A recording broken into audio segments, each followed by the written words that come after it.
తీన్మార్ సిటీమార్ team India ICC champion trophy ఫైనల్లో న్యూజిలాండ్పై ఉత్కంఠ విజయం. మూడోసారి ట్రోఫీని ముద్దాడిన భారత జట్టు. అర్ధశతకంలో అదరగొట్టిన హిట్ మ్యాన్. రాణించిన శ్రేయస్ అయ్యర్, కేఎల్ రాహుల్.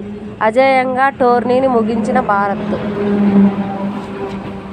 రోహిత్ శర్మ, శుభ్మన్ గిల్ క్రీజ్లో ఉన్నంతసేపు విజయంపై ధీటు. గిల్, కోహ్లీ వరుసగా సెమీఫైనల్ చేరగానే కాస్త నిరాశ.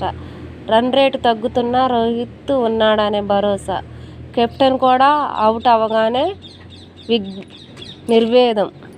హార్దిక్ 6, 4 కొట్టగానే ఆనందం. ఇలా ఆద్యంతం ఉత్కంఠభరితంగా సాగిన టైటిల్ పోరులో మనోళ్లే ఛాంపియన్స్. పుష్కరకాలం తర్వాత భారత్ మరోసారి ఐసీసీ ఛాంపియన్స్ ట్రోఫీ పీటీని ముద్దాడింది. మూడోసారి 2003, 2013, 2025 ఛాంపియన్గా నిలిచింది. తొలుత బంతిని అందుకున్న వెంటనే కుల్దీప్ యాదవ్ న్యూజిలాండ్పై వెన్ను విరిచేశాడు.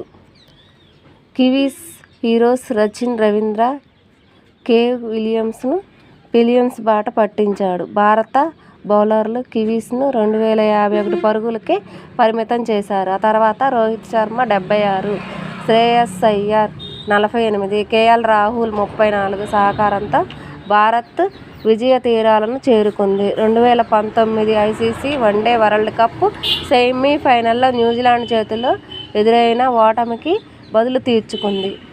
ఏ ఒక్కరూ అద్భుతంగా ఆడడం కాకుండా టీమంతా కలిసికట్టుగా రాణించి అందించిన విజయం ఇది. టాప్లు అన్నీ ఓడినా మ్యాచ్లు అన్నీ గెలవడం ఈ టోర్నీలో మరో విశేషం.